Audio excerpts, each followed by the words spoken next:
8월 21일 월요일 상암동 클래스 시작합니다. 네, 오늘도 푹푹 찌는 날씨가 이어집니다. 낮 최고 기온은요, 서울 32도, 대전 33도, 광주와 대구 34도 예상됩니다. 또 이번 주는 비 소식이 많아서요, 외출 전에 꼭 날씨 예보 확인하셔야겠습니다. 네, 일본 기시다 총리가 어제 후쿠시마 오염수 방류 시설을 둘러본 데 이어서 오늘은 후쿠시마 어민들과 직접 면담을 합니다. 오염수 방류 시점을 곧 결정할 거란 관측도 나오고 있는데요. 이 소식 잠시 후에 자세히 다뤄보겠습니다. 네, 이 밖에도 초등학교 가기 전 내 아이, 주의력과 자기 조절력 키우기, 상클 라이프에서 전문가에게 자세히 들어보겠습니다. 오늘도 알찬 상클 1시간 함께 하시죠.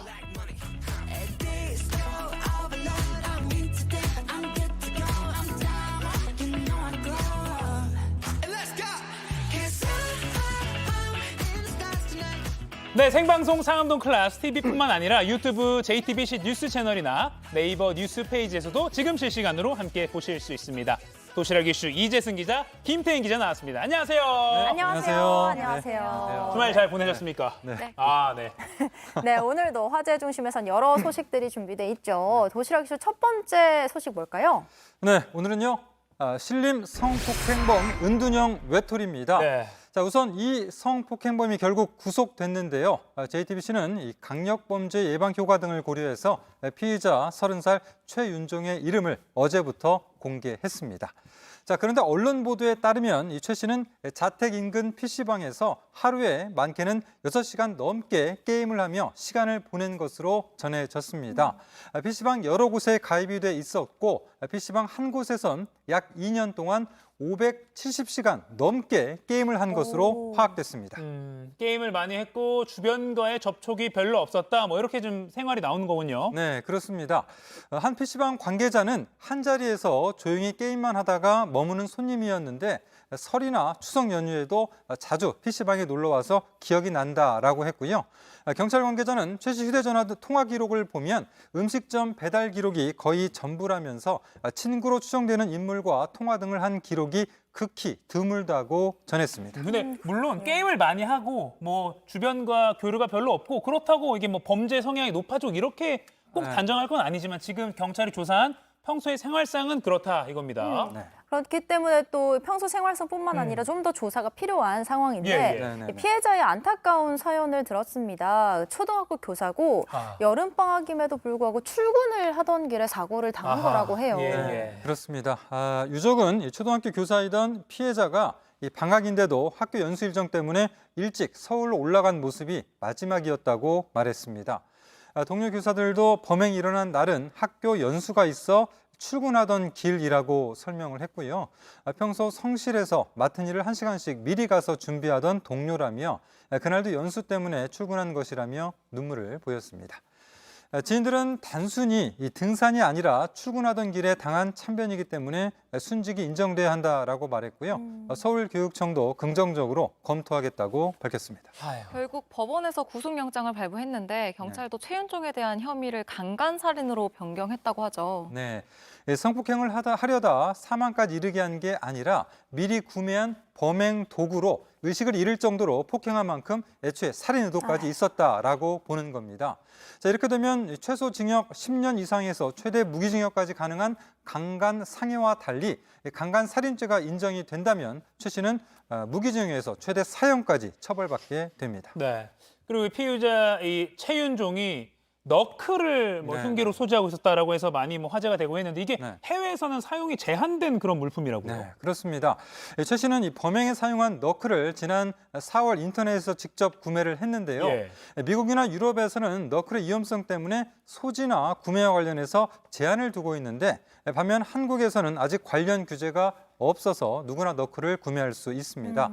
경찰은 이번 사건을 계기로 전국 3,300여 곳에서 실시 중인 특별 치안 활동 검문 검색에서 너클 휴대를 적발하는 방안을 검토하고 있습니다. 이 무차별 흉기 난동 사건이 최근 잇따르고 있는데 또 이런 일도 있었더라고요. 지난 17일 밤에 한 60대 남성이 서울 대학로에서 흉기를 들고 개성을 지르며 거리를 배회한다. 뭐 이런 신고가 접수된 건데 지금 화면 나가고 있네요. 네. 오른손에 지금 저희가 가렸지만 흉기를 들고 이렇게 밤거리를 돌아다니고 있는 거예요. 네. 그러니까요. 경찰이 CCTV 영상을 역추적해서 보니까 집에 있던 이 남성이 있었어요. 체포를 했고 이 남성은 누군가를 직접 위협하거나 뭐 해치진 않았지만 경찰은 경범죄가 아닌 특수협박죄를 적용해서 구속영장을 신청했더라고요. 아, 피해자가 없지만 네. 경범죄가 아니라 특수협박을 적용했다. 맞습니다. 그러니까 이게 피해자가 없어도 흉기를 들고 거리에 나간 것만으로도 구속 수사가 필요한 중대한 범죄라고 판단을 한 아, 겁니다. 그렇군요. 아무래도 저렇게 흉기를 들고 다닌다는 것 자체가 굉장히 위협적으로 느껴지기 네. 때문에 또 특히 그렇게 요즘은 더 네, 그렇죠. 네. 네. 또 그렇게 중대하게도 판단했던 것 같아요. 근데 또 지난 주말에는 서울 합정역으로 가던 이 지하철 2호선 객차 안에서 예. 50대 남성이 흉기를 휘두르다가 신고를 받고 출동한 경찰에 또 체포가 되는 일도 예, 있었습니다. 체포 당시 상황이 준비돼 있는데 잠시 보겠습니다.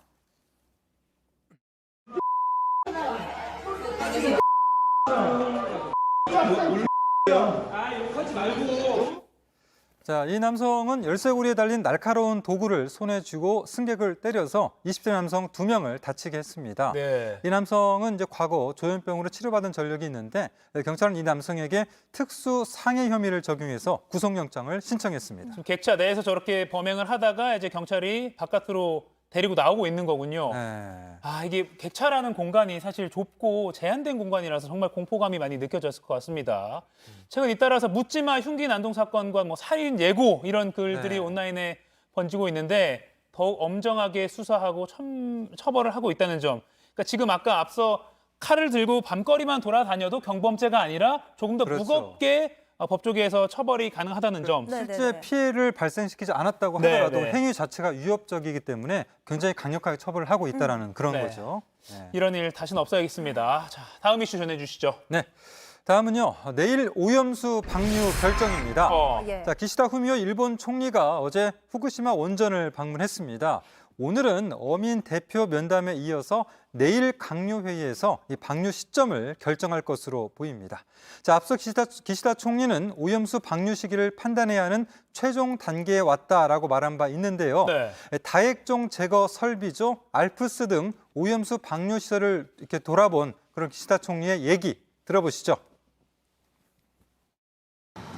アルプス処理水の海洋放出にあたっての安全性確保の取り組みが緊張感を持って行われていることについて直接報告を受けました。 네, 기시다 총리 방류 시기에 대해서는 즉답을 피했는데요. 관계자들의 이해 없이는 방류하지 않겠다라는 약속을 의식한 듯 오염수 방류를 반대하고 있는 어민들을 직접 만날 의사를 밝혔습니다. 네, 후쿠시마 오염수 방류 이달 말에는 이루어진다 이런 보도들이 나오고 있다고 하는데 이달 말이라면 정말 얼마 남지 않았습니다. 지금 일본을 바로 연결해서 상황을 좀 더 알아보겠습니다. 도쿄 김희연의 특파원이 지금 이렇게 화면에 연결돼 있습니다.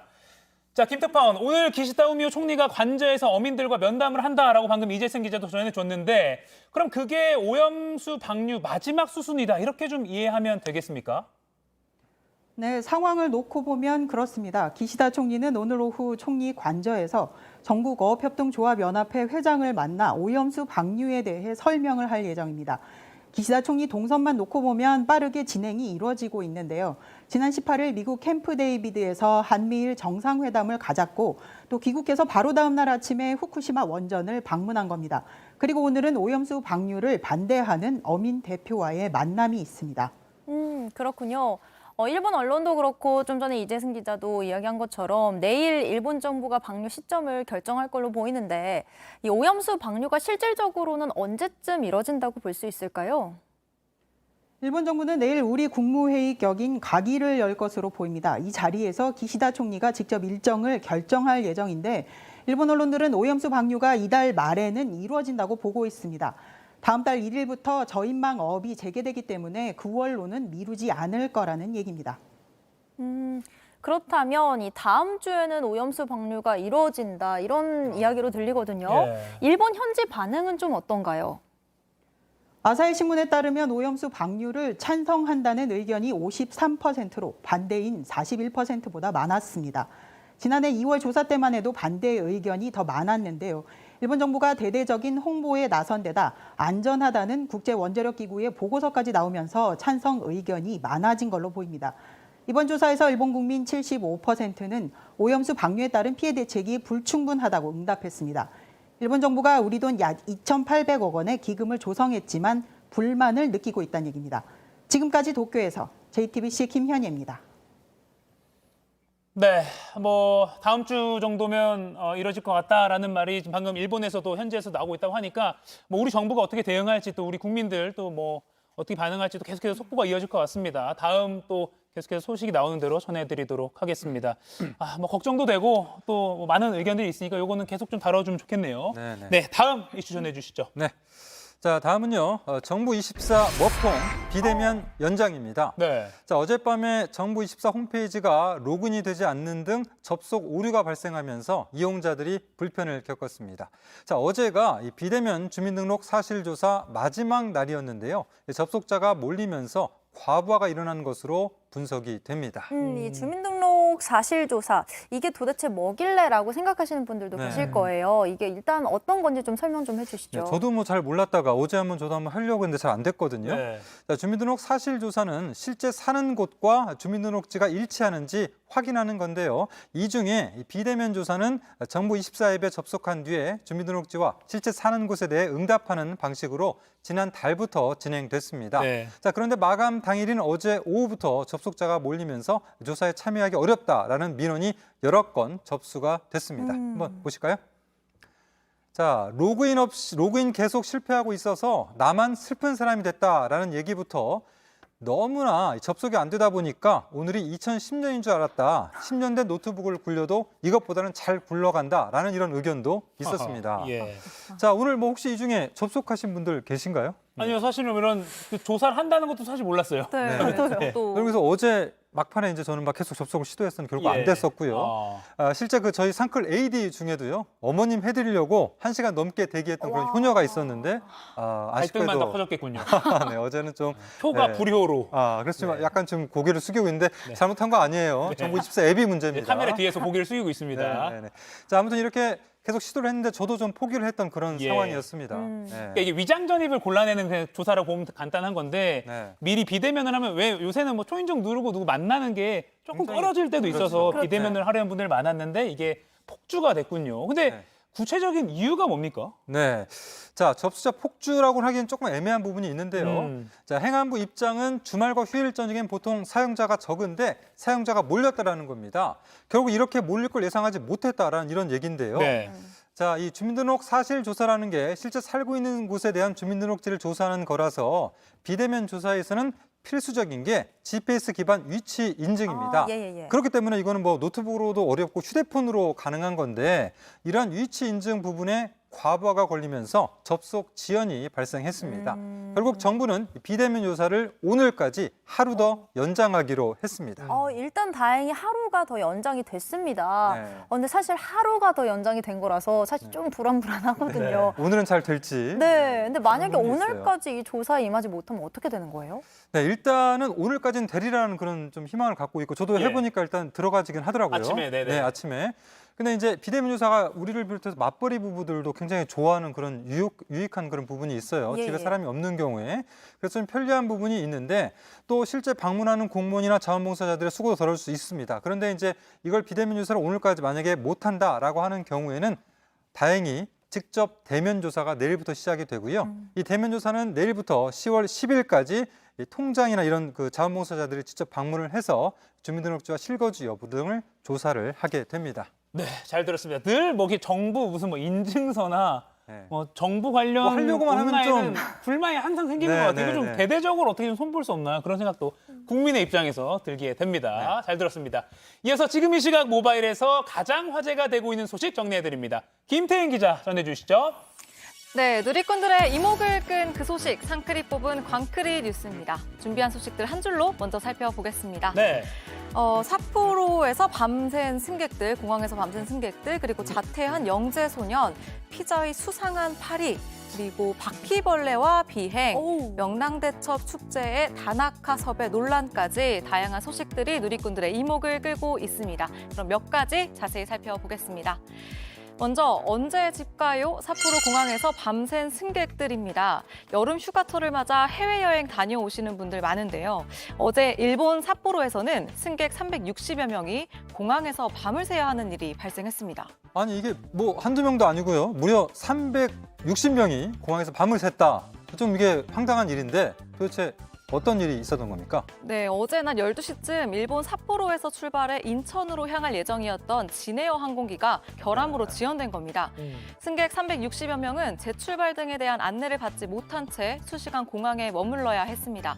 이들 가운데 65세 이상 승객 등 180여 명은 어젯밤 11시 반쯤 대체 항공편으로 먼저 수송됐고 네. 나머지 승객들은 오늘 오전 정비를 마친 기존 항공기를 타고 인천으로 향할 예정인 것으로 알려졌습니다. 아이고, 어제 낮 12시에 출발할 예정이었었는데 오늘까지 네. 이렇게 끌었다는 거는 거의 사실상 20시간 넘게 하루 가까이 네. 공항에 머물렀다는 거잖아요. 제가 승객 입장이면 너무 당혹스러웠을 것 같습니다. 그러니까요. 근데 현지 숙박 사정이 여의치 않아서 체류객들은 공항에 마련된 대기 장소로 이동해야 했는데요. 이때 출국장을 빠져나가면서 일부 승객들은 구매했던 면세품을 반환하는 등 불편을 겪기도 한 것으로 전해졌습니다. 일부 승객들의 가장 큰 불만은 진에어로부터 제대로 상황 안내를 못 받았다 요건데요. 그러니까 물론 뭐 기체계랑 뭐 있을 수 있죠. 기계니까 그건 빨리 고쳐서 타면 되는 건데 그런 안내, 후속 조치가 제대로 좀 안 되는 게 항상 이런 게 좀 문제인 것 같습니다. 네. 이게 좀 개선이 돼야 될 것 같아요. 네, 다음 이슈 전해주시죠. 네, 다음은 자퇴한 영재소년 학폭탄 주장입니다. 만 10살에 서울과학고등학교에 입학했던 백강영 군, 지금 사진이 옆으로 나오고 있는데요. 생후 41개월 때 한 TV 프로그램에서 영재소년으로 소개돼 화제를 모았었습니다.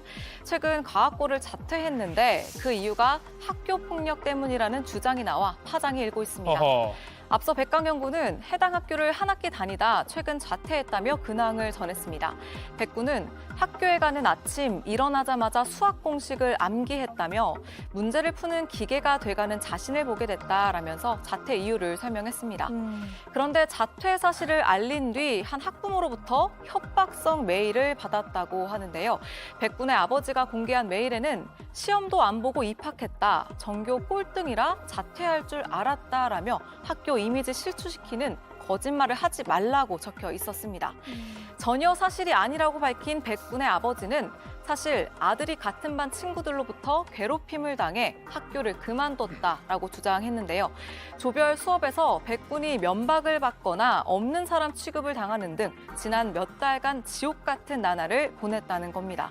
백 군의 아버지는 아들이 당한 학교 폭력과 실질적인 자퇴 이유를 이어서 폭로하겠다고 덧붙였습니다. 이 백군의 개인 소셜미디어 계정이 있대요. 네네. 근데 거기에서는 이제 뭐 학교에서 누나나 형들이랑 잘 지내는 것처럼 보인다, 이렇게 반응을 하는 분들도 계셨거든요. 네. 근데 학폭 의혹이 나왔다니까 참 안타깝습니다. 근데 뭐 어쨌든 지금은 사실관계가 좀 더 명확하게 드러나야 하는 부분이 많으니까 계속 지켜보겠습니다. 예. 네, 이어서 다음 소식도 전해주시죠. 네, 다음은 피자 위 수상한 파리 한 마리입니다. 최근 한 자영업자가 온라인 커뮤니티에 배달 주문한 음식에 항의한 고객이 보낸 사진이라며 글과 함께 사진 한 장을 올렸는데요. 이 사진이 참 당혹스럽습니다. 함께 보시죠. 네. 네, 치즈 피자 위에 초록색 물체가 붙어 있습니다. 자세히 보니까 파리 한 마리가 이렇게 붙어 있어요. 네. 근데 이게 일단 피자와 이 파리가 같이 앉아있는 색상이 좀 파리가 예쁘게 앉아있는 건 그렇습니다. 예쁘게 앉아있는데 이 색감과 파리가 굉장히 이질적인데 이거 좀 약간 믿기지가 않는 파리인데요. 어색한데요, 지금? 네, 파리가 앉아있는 모습이 어색해요. 그러게요. 저희 그러니까요. 전문가입니다. 이게 네. 글쓴이는 한 고객이 저녁 시간에 음식을 받고 한참 뒤인 자정이 넘은 시각에 음식에서 벌레가 나왔다며 해당 주문 취소 요청을 접수하더라라고 설명했는데요. 음식을 회수한 글쓴이는 아이들 먹일 거라 벌레를 보고 바로 치워놨다고 했는데 벌레가 나왔다는 피자는 거의 먹은 상태였다며 벌레를 피자 안에 넣어놨다고도 했는데 보이지 않았다라고 전했습니다. 이후 고객으로부터 받은 사진이 바로 아까 그 사진이었던 건데요. 글쓴이가 커뮤니티에 올린 이 사진을 본 누리꾼들은 댓글로 합성 사진임을 알렸습니다. 아이고. 온라인에서 퍼온 파리 사진을 피자 위에 합성했다는 겁니다. 해당 고객은 심지어 배달앱 리뷰란에 이 합성 사진을 올린 뒤에 먹지 않아 맛을 모른다라며 악성 후기까지 남겼는데요. 누리꾼들의 도움으로 합성 사진임을 알게 된 글쓴이가 고소하겠다고 하자 해당 후기 글은 삭제됐다고 합니다. 누리꾼들은 공짜로 얻어먹으려고 합성까지 하냐? 합성 티가 나도 너무 난다라며 비판했습니다. 그러니까 저 피자 업주분은 누리꾼들이 도와줘서 이 답답함이 좀 해소된 건 다행이긴 한데 진상 고객이라고 하기에는 거짓말로 영업을 방해하는 행위는 엄연한 범죄거든요. 지금 저게 진짜로 합성이라면 이거 좀 범죄를 저질렀다고 볼 수 있는 겁니다. 이런 거 하면 안 됩니다. 네. 요새 자영업자분들 코로나 때문에 이후에 풀렸다 해도 너무 어렵잖아요. 하루하루가 힘들게 살아가는데. 저런 거 하면 안 됩니다. 진짜 리뷰에 폭탄 테러 이런 거 하면 안 됩니다. 그것도 먹는 걸로 말입니다. 이어서 다음 소식 전해주시죠.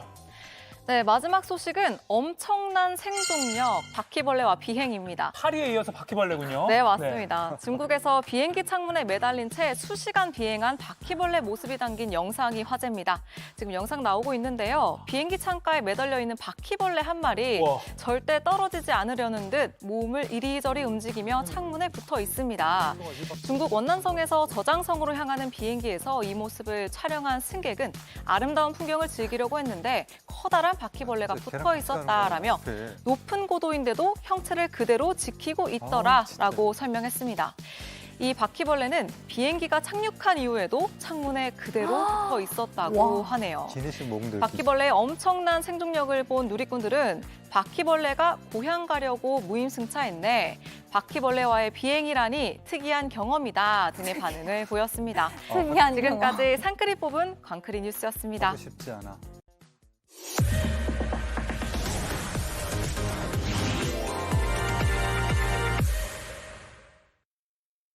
네, 지금 시각 10시 20분입니다. 저 같은 경알못, 경제를 잘 알지 못하는 사람을 위한 당장 내 돈이 되는 정보, 머니클래스. 오늘의 키워드 먼저 보시죠. 치솟는 기름값, 주유비 아끼는 꿀팁은? 기름값이 6주 연속 오름세입니다. 전국 평균 휘발유 가격은 리터당 1,700원대를 돌파했고요. 서울 시내에서 1,800원 넘는 곳도 이제 어렵지 않게 볼 수 있습니다. 뭐 연비 운전을 해야 한다, 무거운 짐을 빼놓는다 이런 운전법도 중요하지만 주유소에서 뭘로 결제하느냐에 따라서 꽤 많은 돈을 아낄 수 있다고 하는데요. 전문가와 함께 바로 알아보겠습니다.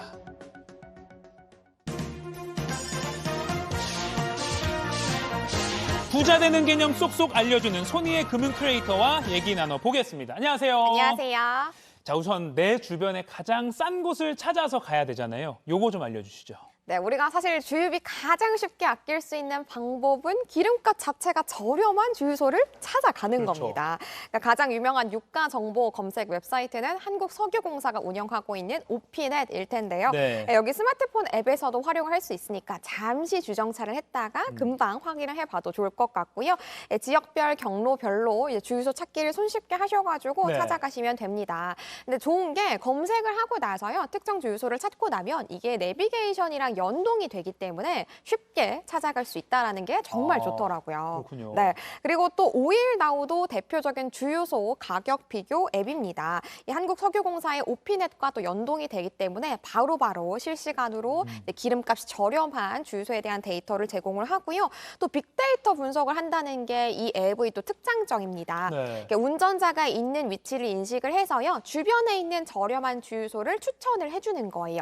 이 앱 역시 마찬가지로 내비게이션이랑 연동이 된다는 게 아주 편리하고요. 이외에도 주유구라든지 주유 도우미 등의 다양한 앱들이 있으니까요. 앱을 잘 활용하셔가지고 저렴한 주유소 찾아가셔서 기름값 조금이라도 아끼시면 좋겠습니다. 네, 오피넷에서 바로 누르면 내비게이션으로 연동되는지는 몰랐어요. 바로 그렇게 하면 되겠네요. 네. 근데 아무래도 운전자가 직접 주유하는 그 셀프 주유소가 더 저렴한 건 맞죠? 네, 그럼요. 네네. 이제 셀프 주유소 이용하시면은 아무래도 일반 주유소 이용하시는 것보다 이제 저렴하게 기름을 넣을 수가 있습니다. 네. 물론 지역별로 약간의 편차가 있다라는 거는 좀 유의를 하셔야겠고요. 특히나 한국석유공사 그리고 농협경제지주, 한국도로공사들이 운영하고 있는 알뜰 주유소가 있잖아요. 이 알뜰 주유소의 셀프 주유소를 이용을 하시면 더 크게 기름값을 아끼실 수가 있습니다. 네. 이런 정보는 고속도로 휴게시설 앱이 있습니다. 한국도로공사에서 운영하고 있는 앱이거든요.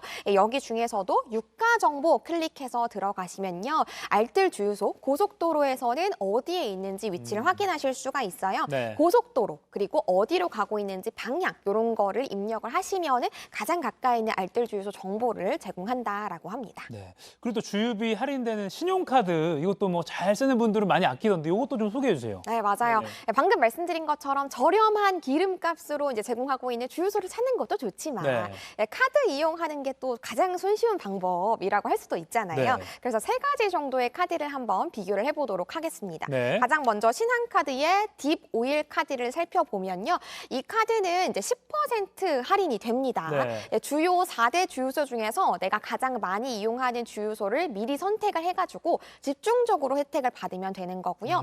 전월 실적 자체가 70만 원이라도 70만 원이라서 결코 낮은 구간은 아니지만 이외에도 정비소인 스피드메이트 그리고 전국 주차장에서 10% 할인받을 수 있다라는 특장점이 있습니다. 예. 네. 그리고 또 KB 국민카드의 탄탄대로 오토카드 살펴볼게요. 이 카드는 10%에서 15%. 가장 좋은 건 모든 주유소에서 혜택을 받을 수 있다라는 점인데요. 다만 조금 하는 거는 전월 실적. 실적이. 네. 최대로 혜택을 받으려면 120만 원의 전월 실적을 충족해야 된다는 게 약간 망설여집니다. 특히나 이 카드는 아쉽게도 너무 인기가 많았기 때문에 지금은 발급이 중단됐어요. 아, 그래요? 네, 다만 이미 발급을 받으신 분들은 계속해서 갱신은 가능하다고 합니다. 그래서 혹시 한번 발급 받으신 분들이라면 이 카드가 사실 상당히 주유 카드 중에서는 일명 혜자 카드라고 불리기 그래요? 때문에 전월 실적 120만 원인데도 이렇게 인기가 많단 말입니까? 이거 워낙 이 퍼센테이지 할인율이 높다 보니까 예. 아주 인기가 많았다고 합니다. 그리고 마지막으로는 하나카드의 멀티 오일 모바일 카드. 요거는 모바일 전용이라는 거 염두해 주시고요. 네.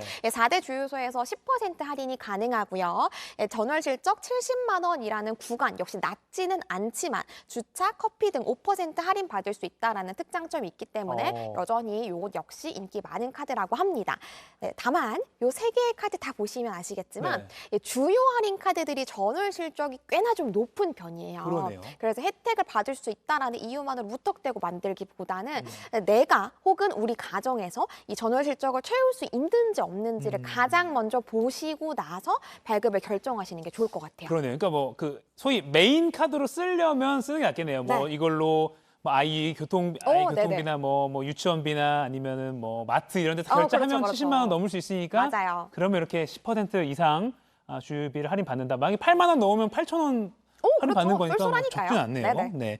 그리고 경차는 사실 뭐 주차비, 톨비도 이제 할인을 해주는데 주유비도 할인받을 수 있다고요? 네, 맞아요. 네네. 정부가 이제 탄소 배출량 자체를 조금 줄이려고 경차에서 혜택을 더 준 건데요. 네. 일명 유류세 환급 제도를 운영을 하고 있습니다. 네. 유류세는 휘발유 가격에 이미 포함이 되어 있는 거잖아요.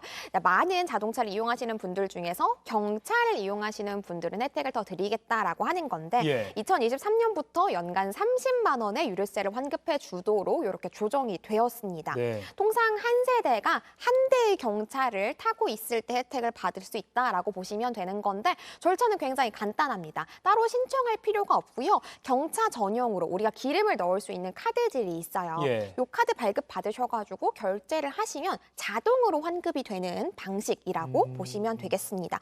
그래서 대표적으로 카드를 몇 가지 한번 짚어보면요. 신한카드의 경차사랑 라이프 카드, 그리고 롯데카드의 경차 스마트 카드, 현대카드에서는 M 경차 전용 카드가 있는데 각각 이제 신한카드에서는 리터당 80원, 롯데카드에서도 역시나 리터당 80원, 그리고 현대카드는 일부의 주유소, 2개의 주유소만 이용 가능하기는 하지만 그래도 리터당 150원 할인을 받을 수 있기 때문에 할인율이 꽤 높은 편이고요. 이 대표적인 세 가지 카드를 이용하시면 리터당 250원의 유류세를 환급을 자동으로 받을 수가 있습니다. 그렇게 해서 최대 연 30만 원까지. 네, 그렇습니다. 다만 유의할 건 있습니다. 만약에 저 경차 탑니다. 그러니까 유류세 환급해 주세요라고 요 제도 신청하시고 이 카드를 이용하시면서 환금 받으셨는데 실제로는 경차가 아니라던가 혹은 본인은 경차를 타지만 뭐 가족이나 지인이 다른 차를 이용하는데 이 카드를 빌려줘서 혜택을 받게 한다거나 이렇게 될 때에는 유류세 기준으로 40%의 가산세를 물 수가 있어요. 그러니까 절대 해서는 안 되는 일이라는 거 유의를 꼭 하셔야겠습니다. 가족, 대형차 타는 가족한테 이 카드로 결제 안 돼요. 절대 안 된다. 안 됩니다. 알겠습니다. 지금까지 어떻게 보면은 뭐 경차 타시는 분들도 뭐 알고 있던 정보일 수도 있는데 저는 이거 몰랐어요. 주유소 앱을 이용해서 주유소에서 할인을 받을 수가 있어요? 네, 맞아요. 각 주유소마다 운영하고 있는 자체 앱이 있거든요. 네네. 예를 들어서 SK에너지에서는 머핀이라는 앱, HD 현대오일뱅크에서는 카옌이라는 앱, 그리고 GS 칼텍스에서는 에너지 플러스, S오일에서는 구도일 존이라는 이름으로 각각의 앱을 운영하고 있는데 네네. 이 각각의 앱에서 저희 주유소에서 기름 넣어주세요라고 굉장히 많은 이벤트를 진행을 하고 있더라고요. 예. 그래서 예를 들어서 GS 칼텍스의 에너지 플러스를 예시를 한번 보면요. 네. 이 앱에 회원 가입을 해서 들어가면 바로 주유 등록하기라는 메뉴가 나옵니다. 여기 들어가면은 내가 어떤 기름을 넣을 것인지 유종을 선택을 하고요. 그리고 기름을 어떻게 넣을 건지, 예를 들어서 금액 기준으로 넣을 건지, 리터 기준으로 넣을 건지를 설정을 합니다. 예를 들어서 제가 뭐 금액 기준으로 넣을 거라면 제가 뭐 3만 원 넣지. 그럼 3만 원을 입력을 하면 되겠죠. 예. 이런 식으로 사전에 결제 수단까지 다 등록을 하고 나서 네. 현장에 가면은 스마트폰 바코드를 입력해 주세요라고 나와요. 네네. 그러면 이제 주유 기계에 바코드만 입력을 하면 사전에 입력된 정보가 자동으로 이렇게 나오는 겁니다. 그럼 우린 현장에서 이 이름, 제도 이름 그대로 바로 주유가 가능한 건데 좋은 거는 할인도 기존보다 많이 받을 수 있고 바로 쿠폰도 다수 발행을 한다고 해요. 특히나 요 GS 칼텍스에서는 이 바로 주유에 대해서 행사를 지금 좀 많이 진행을 하고 있더라고요. 네네. 그래서 쿠폰도 받고 포인트도 배로 적립하고 이런 식으로 하면은 일석이조의 효과를 또 누릴 수가 있는 거죠. 그러니까 앱을 설치해서 미리 넣을 거를 이렇게 다 세팅을 해놓고 가서 그 기계 보면 요새 빨갛게 바코드 읽는 맞아요, 게 달려 맞아요. 있더라고요. 스마트폰 화면에 딱 대주면 그걸 알아서 넣으면 된다. 맞아요. 쿠폰도 발급되고 한다. 그렇죠. 아하, 그렇군요. 신기하네요. 근데 이게 약간 번거로울 수도 있겠다 싶은데 네. 할인 혜택이 그만큼 크면 이겨낼 수 있을 것 같습니다. 아유, 그럼요, 물론입니다. 네. 그리고 지역 카페, 뭐 서울 같은 경우는 제로페이라고 하잖아요. 지역 카페도 주유소에서 쓸 수 있어서 이것도 많이들 이용하시더라고요. 네, 맞습니다. 뭐 예를 들어 제로페이나 경기 지역 화폐 등의 지역 화폐들도 우리가 주유소에서 이용을 할 수 있어요. 지역 화폐는 정말 지역에서만 이용 가능한 거 아니야? 라고 생각을 하실 수도 있지만 이제 제휴가 되어 있는 주유소에서는 지역 화폐를 활용을 할 수가 있는데요. 네. 뭐 예를 들어서 경기 지역 화폐를 예시로 들어본다면 지역 화폐들은 우리가 충전하는 금액에서 뭐 적게는 5%, 많게는 10% 정도 덤을 더 얹어줘요. 네. 그래서 경기 지역 화폐 역시 10만 원을 충전했을 때 10%를 더 얹어주기 때문에 11만 원이 충전이 되거든요. 그럼 우리가 이미 1차적으로 아낀 이 지역 화폐를 기반으로 주유소를 찾아가면 되는 건데 앞서서 제가 오일나우라는 앱을 소개를 드렸었잖아요. 네네. 이 앱에 들어가면 지역 화폐를 이용해서 갈 수 있는 주유소의 리스트를 쫙 다 확인을 하실 수가 있어요. 그래서 여기 들어가셔가지고 내 주변에서 지역 화폐를 받아주는 가맹 주유소가 어디일까 확인하시고요. 여기 찾아가셔가지고 미리 충전한 지역 화폐 이용을 하시면 되는 거죠. 다만 내년부터 지역 화폐를 이용하는 가맹점도 많이 줄어들고 예산도 크게 줄 거라고 해요. 예. 그렇다 보니까 올해 혹시 갖고 계신 지역 화폐 있다면 빨리빨리 소진하는 거를 추천을 드립니다. 네, 지역 카페를 모든 주유소에는 쓸 수 없다. 그러니까 아까 오일나우 앱 보면 지역 카페가 사용 가능한 곳이 있으니까 거길 보면서 하면 되겠다. 네. 그리고 앞서 말씀드린 대로 지역 카페는 어차피 저렴하게 좀 구입하는 게 그 좋으니까요. 장점이었으니까요. 알겠습니다. 지역 카페 빨리 내년부터 줄어든다니까 빨리 소진하면 좋겠네요. 자, 마무리 전에 오늘도 두 분 뽑아서 영화 예매권 2매씩 드리는 퀴즈 나갑니다. 자, 기름값이 싼 주유소를 찾을 때 유가 정보 검색 사이트를 이용하면 편리합니다. 한국석유공사가 운영하는 이 유가 정보 사이트의 이름은 무엇일까요? 1번 오피넷, 2번 다나와, 3번 에누리. 오늘 쉽습니다. 오늘은 뭐 상품을 드리기 위한 드립니다. 그런 퀴즈입니다. 정답 골라서 지금 상클 생방송이 나가고 있는 JTBC 뉴스 유튜브 실시간 댓글창에 정답 남겨주시면 두 분 뽑아서 방송 말미에 발표하겠습니다. 자, 지금까지 머니클래스 소니의 금융 큐레이터와 이야기 나눠봤습니다. 고맙습니다. 감사합니다. 지구촌에서 화제가 된 소식들 알아보는 월드클래스입니다. 태국 방콕 도심에 큰 조각상이 등장했는데요. 그런데 제발 좀 치워달라는 시민들의 요청이 쇄도하고 있습니다. 왜 그런 걸까요? 검붉은 눈동자에 박쥐 모양 날개, 이빨까지 나온 황금빛 송곳니, 상당히 무시무시하게 생겼죠. 얼마 전 태국 방콕의 한 호텔 앞에 설치된 4m 높이의 조형물입니다. 신화 속의 한 인물을 형상화한 거라는데요. 워낙 특이한 생김새에 모양과 기원에 대한 논쟁이 불거졌고 시민들에게 불쾌감을 줄 수 있다며 호텔 측에 철거를 요청하는 민원이 빗발치는 상황입니다. 게다가 일부 사람들이 이 조형물을 제물의 신으로 여기며 고양이나 토끼 같은 동물을 제물로 실제로 바치기도 해서 사회 문제로까지 번지고 있습니다. 종교단체 또한 이 조형물이 악마 숭배를 조장한다며 비판하고 있는데요. 이렇게 논란이 커지자 방콕시가 조형물의 위법성 여부를 조사하고 있습니다. 일단은 가림판 등을 설치해 외부 도로에서 조형물이 보이지 않게 하는 방안을 검토 중이라고 하네요. 비행기 날개 쪽에서 시뻘건 불꽃이 치솟고 있습니다. 한 승객이 창문 밖으로 내다본 풍경인데요. 마치 재난 영화의 한 장면 같죠? 아찔하게도 실제 상황입니다. 지난주 미국 휴스턴에서 멕시코 칸쿤으로 향하는 사우스웨스트 항공기에서 화재가 발생했습니다. 이륙한 지 30분 만에 갑자기 엔진에 불이 붙은 건데요. 기체가 좌우로 심하게 흔들리는 바람에 승객들은 극심한 공포에 떨었고 비행기는 황급히 출발지인 휴스턴 하비공항으로 회항했습니다. 항공사 측에 따르면 승객들은 모두 무사하며 대체 항공기를 이용해 원래 목적지인 칸쿤으로 다시 떠났다고 합니다. 현재 미국 연방항공청이 사고 경위를 조사하고 있는데 일단 화재의 원인은 기체 결함으로 추정됩니다. 오토바이를 탈 때 반드시 지켜야 할 안전수칙 중 하나, 바로 헬멧 쓰기죠. 이런 규칙을 마치 조롱이라도 하듯 황당한 현장이 포착됐습니다. 오토바이를 탄 채 신호를 기다리는 여성. 아니 근데 헬멧은 어디 가고 웬 수박 껍질을 머리에 쓰고 있습니다. 중국에서 촬영된 영상인데 어이가 없죠? 이런 기행 또 다른 곳에서도 목격됐습니다. 수박 헬멧을 쓴 채 달리는 모습을 영상으로 찍어 이렇게 직접 공개까지 했는데요. 경찰이 수사에 나서 이들을 잡고 보니 10대 청소년들이었습니다. 결국 벌점과 우리 돈 4만 원 정도의 벌금이 부과됐고 도로교통 안전교육도 받게 됐다고 하네요. 중국에선 전체 교통사고 사망자 중 무려 60%가 오토바이 운전자라는데요. 괜히 철없는 장난 말고 무엇보다 안전에 신경 썼으면 합니다. 지금까지 월드클래스였고요. 계속해서 상클라이프가 이어집니다.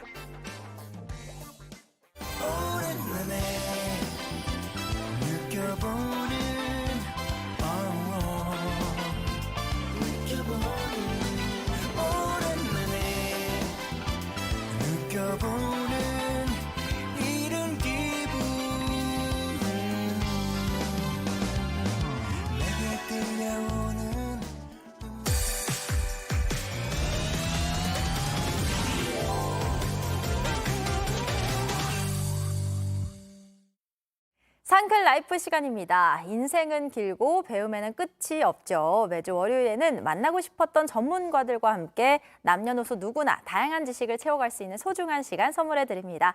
자, 오늘의 주제 바로 만나보겠습니다.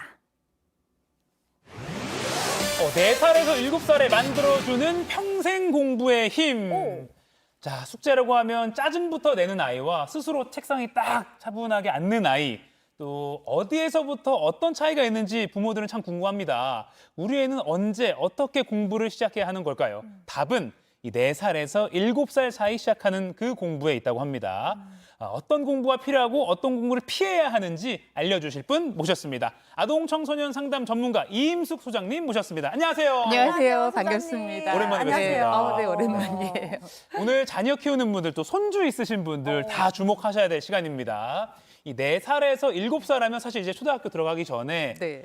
막 조급해요. 막 영어 알파벳은 기본 해야 될 것 같고 그다음에 뭐 알파벳이 뭐예요? 뭐 구구단 다 외워야 될 것 같고 뭐 하는데 이 시기가 얼마나 중요한 시기입니까? 사실은 이제 4살에서 7살, 그러니까 우리가 애착은 0세에서 3세 정도까지 네네. 막 심리 안정을 위한 애착이 중요하다. 이건 너무나도 다 잘 아세요. 이제 네. 그다음에 이제 한 4살 정도가 되면 뭐 한글도 가르치기 시작하고 영어도 요즘은 일찍 가르치고 수학도 맞아요. 가르치시잖아요. 그런데 우리가 공부를 가르치는 방식에서는 옛날 방식 그대로 막 적용하다 보면 아이들이 엄마 아빠는 열심히 가르쳤는데 가르치면 가르칠수록 이상하게 아이가 공격성이 많아지는 아이도 있고요. 또 어떤 아이는 되게 이렇게 열심히 가르쳤는데 되게 느려요. 받아들이는 속도가. 그래서 부모님이 되게 답답하시고 어떤 부모님은 정말 아이 스트레스 안 주고 열심히 잘 했는데 시간이 갈수록 자꾸 자신감이 부족해진다. 이런 케이스들도 너무 많이 만나죠. 네. 그러면서 이제 4살에서 7살의 공부는 무엇이 중요하고 또 만일 가르친다면 어떻게 가르쳐야 되는가에 대한 거를 우리가 좀 알고 시작했으면 네, 좋겠습니다. 어떻게 보면 첫 공부를 하는 시기니까요. 그럼요. 네, 첫 단추니까. 그리고 그게 평생 이어진다라는 그럼요. 거잖아요. 네. 근데 진짜 이 공부가 아이들뿐만 아니라 누구한테나 다 어렵잖아요. 너 공부 좀 해 하면 안 싫어하는 사람이 거의 없는데 그렇죠. 어떻게 네. 해야 돼요? 자, 근데 이제 사실은 우리가 왜 이렇게 공부는 뭐든지 다 어렵다라는 고정관념을 가졌을까. 그리고 이제 나중에 공부는 어려워도 해야 되는 거 맞지만 유아기 4살에서 7살 공부가 뭐 그렇게 어려워야 되는가? 이거에 대해서 한번 물음표를 좀 가져보셨으면 좋겠어요. 네. 예, 싫고 힘든 걸 억지로 시작을 해서 한 20년간 아이들이 공부를 계속할 수 있을까요? 아니니까. 그러니까 처음에 공부란 좀 재밌는 거구나. 이렇게 하면 내가 잘할 수 있구나. 이런 네. 마인드를 좀 아이가 자신감을 좀 가지게 하는 방식으로 시작하는 게 이제 중요한 거죠. 소장님이 요거를 가져오셨다는데 이건 뭡니까? 네. 네네. 한번 생각해 보세요. 네네. 자, 나는 수학이 다음 저 네모에 딱 뭐가 떠오르세요? 어렵다. 어렵다 또? 꽝이다. 꽝이다. 근데 그럼 제가 조금 다르게 질문해 볼게요. 네. 옛날에 구슬치기 놀이하거나 딱지 따먹기 할 때 예. 어떠셨어요? 딱지 따먹기는 저는 승부욕이 생겼다. 그렇죠. 그리고 딱지는 숫자를 세야 되잖아요. 그 아. 숫자 세기 어려우셨나요? 아니요, 그렇게 안 괜찮아요. 어려워요. 어렵잖아요. 그 숫자 세기는 수학인가요, 아닌가요? 딱지치기 할 때 그 숫자 세기는 수학일까요, 아닐까요? 게임을 하기 위한 수학이네요. 뭐긴 모르지만 어쨌든 안 어렵게 했던 것 같아요. 그렇죠. 네네. 바로 그거예요. 네, 우리가 다들 이제 중고등학교 때 시기에 너무나도 수학이 어려웠기 때문에 네. 유아기 아이한테 수학을 가르치면서 어렵고 힘들어도 무조건 참고 끝까지 해놔야 돼.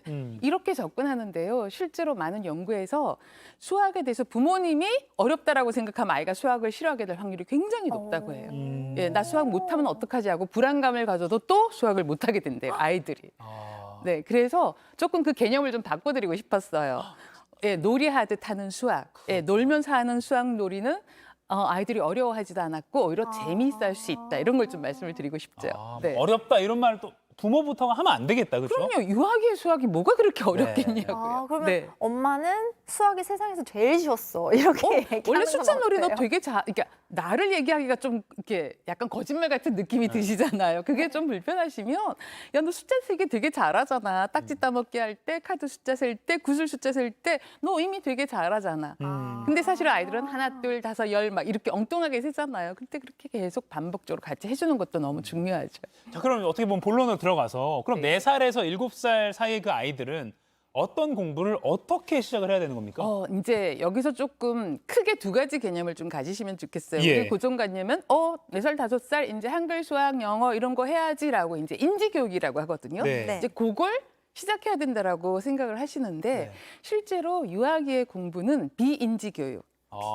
네. 비인지 교육. 네, 그러니까 구체적으로 한글, 수학, 영어가 그보다 심리적으로 내가 뭔가 좀 집중할 줄도 알고 주의를 기울여서 집중할 줄도 알고 모르는 것에 대한 호기심도 좀 가져보고 좀 자신감도 갖고 좀 잘 안 됐을 때 회복할 수 있는 회복 탄력성도 가지고 이런 심리적인 거를 비인지 교육이라고 하는데 예. 그 부분의 교육이 이제 중요한데요. 그냥 간단하게 또 한 가지 여쭤볼게요. 그럼 인지 교육을 시키는 게 우리 아이의 공부력을 키우는 데 도움이 될까요? 아니면 비인지 교육이 나중에 더 효과가 좋을까요? 지금 말씀하셨다 보니까 비인지 비인지 교육을 해야 교육이 됩니다. 중요할 것 같아요. 네, 질문하면 우리는 머리로는 정답을 아는데 속으로는 아니 한글, 수학, 영어 가르쳐야 되는 거 아니야? 라고 하시지만 실제로 그런 종단 연구, 그러니까 어릴 적에 어느 쪽 교육을 시켰는가에 나중에 중고등학교 이후에 공부 실력을 보면요. 비인지 교육을 유아기 때 잘 시킨 아이들이 훨씬 더 공부력이 좋다라는 건 이미 결과적으로 나와 있는 사실입니다. 네. 이게 조급함을 없애야 돼요, 그렇죠? 그럼요. 네. 당장 초등학교 입학해서 이제 앉혀놨는데 네. 우리 애만 뭐 못하고 있으면 속상하거든요. 그리고 그걸 보기 싫어서 네. 빨리 수학도 알려주고 싶고 막 그런 마음이 들거든요.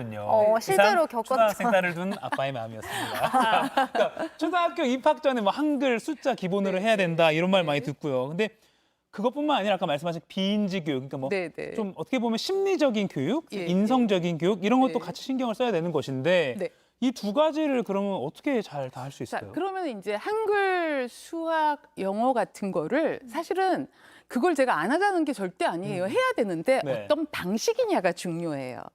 그러니까 구슬놀이나 딱지 놀이를 하면은 그 놀이 방식을 통해서 수 감각, 수 개념이 굉장히 좋아지잖아요. 네. 그러면 거기서 되게 자신감도 생기고 예, 그 숫자를 더 어렵게 세거나 나중에는 그거 하다 보면은 둘씩 모아갖고 둘씩 묶음이 3개니까 6개네? 구구단의 곱셈의 시켜도 개념도 막 해요, 막. 맞아요. 네. 그 방식의 문제라는 걸 좀 강조를 드리고 아, 싶었어요. 네네네. 네, 특히 유아기이기 때문에. 네.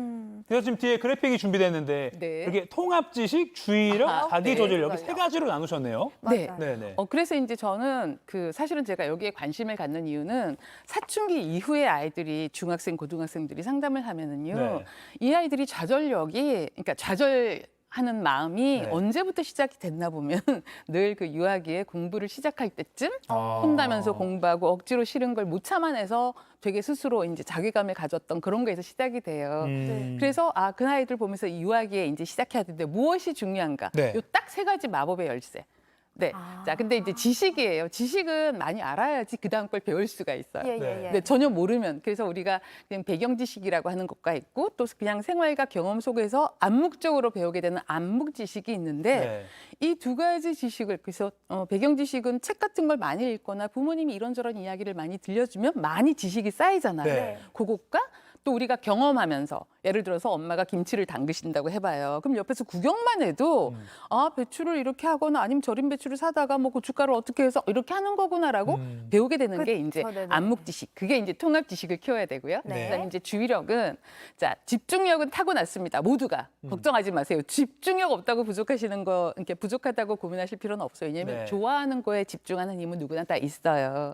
근데 사실은 공부라는 건 내가 안 좋아해도 주의를 기울여서 집중해야 되잖아요. 네. 그게 이제 그렇죠. 주의력이에요. 네네네. 그걸 유아기 때부터 연습하고 훈련할 수가 있어요. 네, 그래서 유아기 때부터 아이가 딱 봤더니 좋아하는 건 막 1시간도 집중하는데 조금 어려운 거 아니면 싫은 걸 좀 시켰더니 5분도 못 앉아 있어. 이럴 때는 어떻게 하면 이게 5분이 10분이 될 수 있도록 도와줄 수 있을까? 이제 이걸 가지고 우리가 연습을 좀 할 수 있고요. 네. 또 하나 이제 싫은 걸 참고 하는 심리적인 힘은 자기 조절력. 그렇죠. 그렇잖아요. 아하. 틀리면 또 하기 싫잖아요. 네네네. 애들. 10문제 풀라고 줬는데 한 3개를 틀렸어요. 그럼 몰라 하기 싫어. 이런 게 이제 쉽게 좌절하게 되는 건데 그럴 때 어떻게 대화를 해서 이걸 끝까지 또 틀린 걸 고치게 해내는가. 이 마음을 키우는 게 이제 자기 조절력인 아하. 거죠.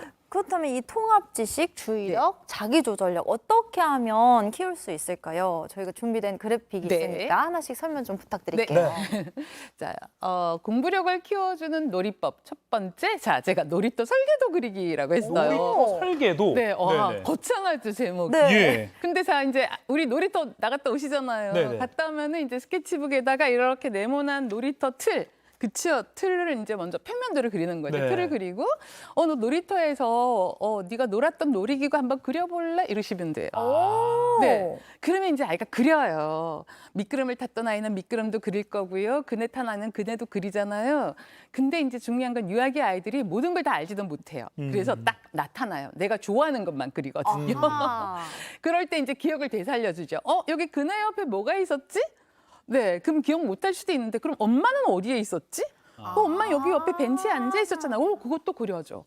이런 식으로 내가 아이들이 이제 우리의 기억이라는 건 자기가 관심 있는 것만 기억을 해요. 네. 근데 이제 스쳐 지나갔던 기억들도 있잖아요. 그걸 되살려가면서 놀이터 설계도를 그리면 이제 통찰적으로 나의 경험들이 기억을 되살리게 되죠. 이러면서 굉장히 아이가 전체를 보는 시각을 키울 수가 있습니다.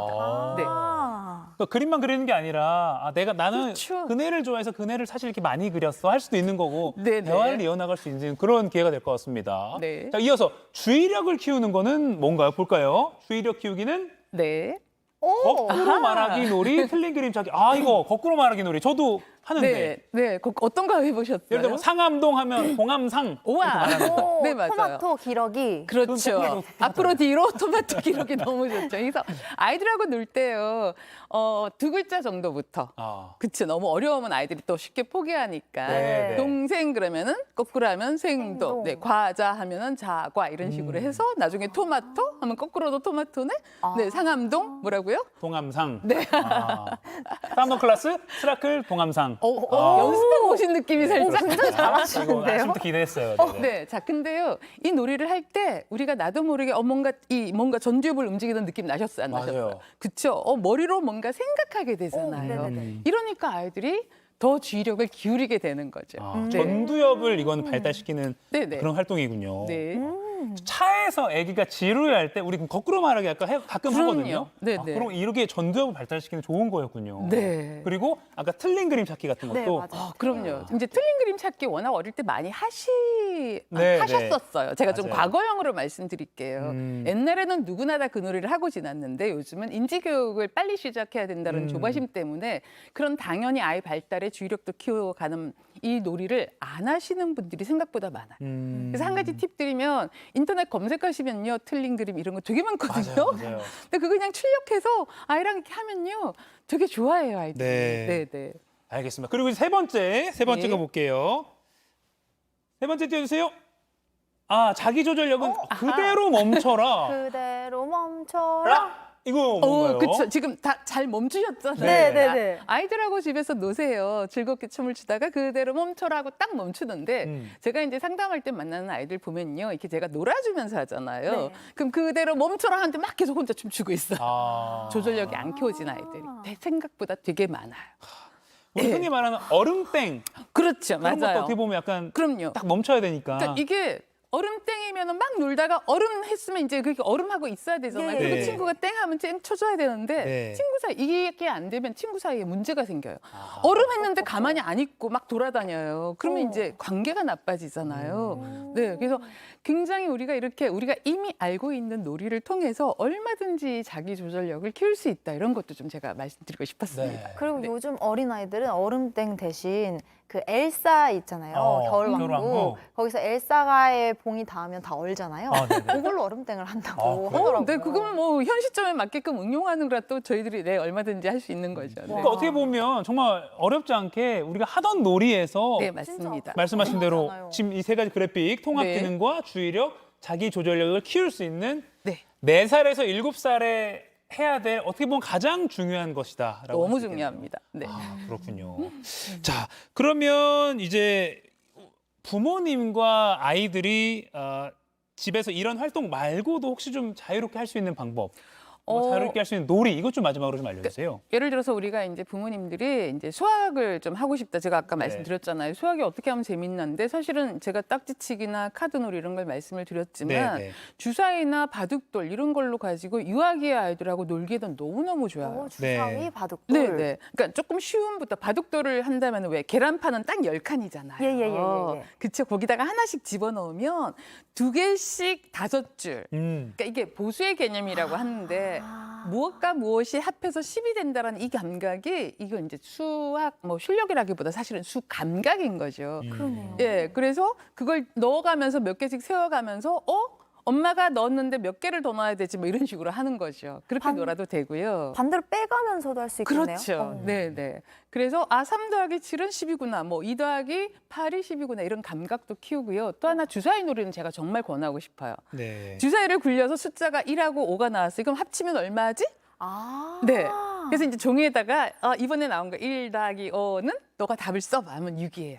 그러니까 이게 주어진 학습지로 공부한다기보다 스스로 학습지를 만들면서 하는 공부가 진짜 능동적인 공부가 되는 거죠. 그리고 하나만 더 팁을 드린다면 네네. 주사위 여러 개를 굴려요. 네.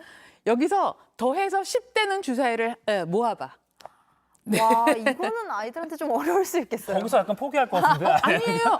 그래서 이제 그게 부모님의 고정관념이에요. 예를 들어 주사위 여러 개라고 있죠. 한 5개를 갖다고 했는데 그럼 1, 2, 5, 3 이렇게 여러 개가 나오잖아요. 그럼 예. 1하고 3이고 뭐만 더 있으면 되지?